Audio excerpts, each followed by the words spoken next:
All right, I just want to do a little chair workout, but mainly I'm just going to show you some things that you can do in your chair. So you can put your own music on for this, or, just save it.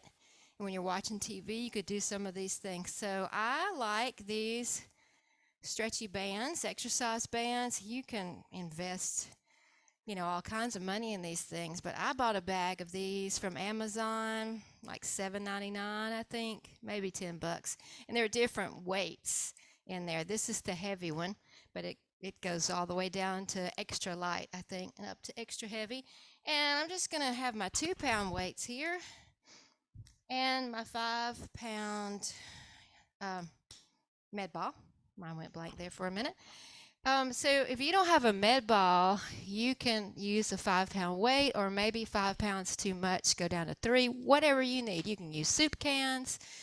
If you don't have the exercise band, then you can do it, but you're going to keep your arms really tight. See, there's a difference between, I'm just kind of flailing my arms here, pushing, and then this, where I'm really tightening my arms, pretending like I'm just pushing the two walls out. All right, so it's more of an isometric move, but it gets it done.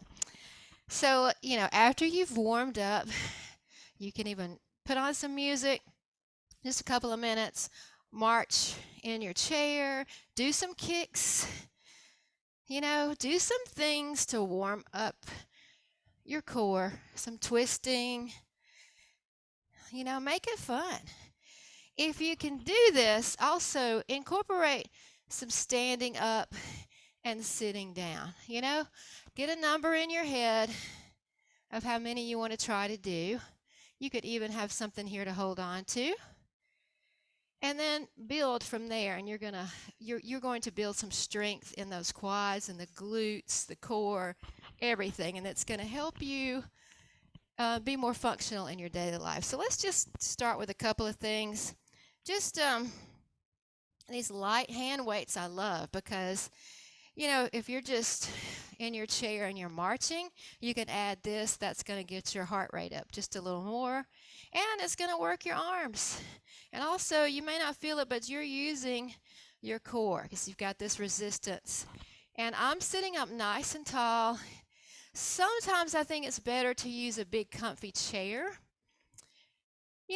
Depending on your level, but even if you're in pretty good shape, sometimes these little chairs just, I can't get my back right, and you know it's just not a good height for me. So just experiment with what works for you. All right, so you're just marching. You could use your arms. We're going to work our arms a little bit, so we're going to do some bicep curls while we're still moving our feet. You could even take your heels out. Susie, are you bored? This is just a instructional, Susie. We're not doing a whole workout. And then same movement, but bring those arms up laterally and touch your elbows. You can slow those feet down. You could do a knee lift. You incorporate your core here, everything. And then arms out, bring them to the front. Same thing, but tap your shoulders and take those arms out. So on those 3 moves, here, here, and out here, we're working the bicep.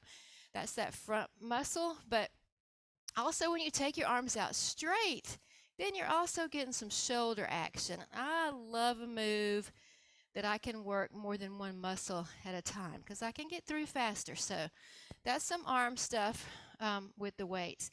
And then for the back of the arm, I like to take the weight behind my head, and I'm putting 2 in my hand here. You don't have to do that.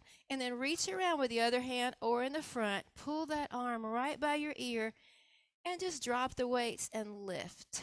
Drop and lift. And that's going to work the tricep, that muscle in the back of the arm. And then, of course, you would do the other side. Some other things you could do are back to the goalpost arms, but roll over. Sometimes this, you can, if you have a little shoulder problem, that kind of hurts to roll your arm over. So you might want to stick with that or sit sideways in your chair, and you're going to just hinge forward at the waist and bring your elbows up and do the traditional tricep kickback. That works too. So some other things you can do for the arms with the band. Just shake it up. Do something different. Hold the band down with one hand and curl with the other.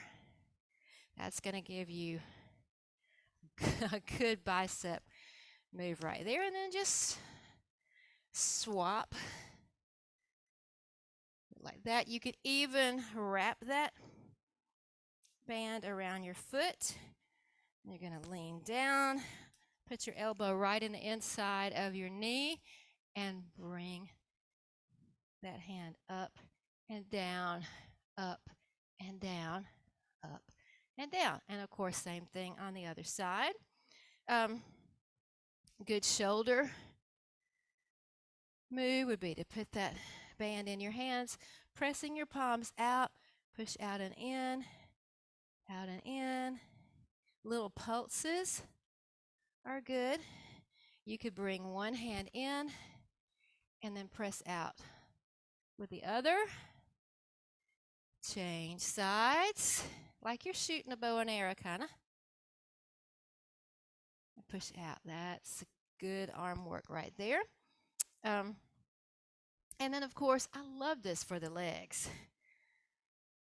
And you could do all kind of things. Put that band around your legs. Pick it on up to your thighs.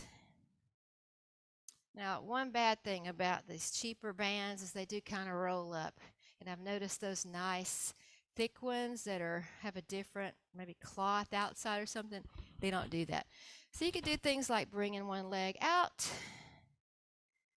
and then do the other leg.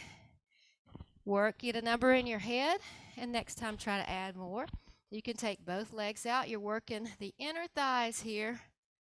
You're strengthening those muscles and doing things like your marches in your chair. You're just adding some extra resistance here. Pull it down to my ankles. And then we also, I'll slip back, can strengthen the lower part of your leg. Taking that part out and in, and I just feel that all the way. I even feel it in my quads here. And then straighten one leg, lift, lift and lower. Always do the other side. Just so many wonderful things with the band, just to make it, a little bit different. Oops, take that off for now. And then I love the med ball for all kinds of things. Core work. Of course, rotating side to side with it, keeping my back straight, bringing it up, and bringing a knee up as I bring that weight down. This time when I do this, it's sort of like a standing crunch. So I am rounding my back, but that is some good core work right there. Then taking it up and over, working your arms, your back, and your obliques. You could even pick up that knee, take that weight to the outside of your knee, take it to a kick if you want to. Okay, then working one side at a time. I could bring my left knee up, maybe do 8 on that side, 8 on the other side. I'm just taking my hands to the outside of that thigh, getting a little rotation going there. Things you can do for your legs. Put that med ball between your legs, and you're just going to squeeze, squeeze, squeeze, squeeze. Easy, right? Well, we're going to add a little something to that squeeze, strengthening my muscles in the inner thighs. Bring those legs out, in, out, in, out, in, out. And you could even keep your knees bent, and you could hold on to the chair and back and bring your knees up and down. let go for a little extra core work. It's a little hard though. I'm going to hold on because I felt myself not using some good posture on that. But ooh, I can feel that right in there, legs and everything. So those are just a few things you can do in your chair. So give me some feedback. Let me know if you tried any of it.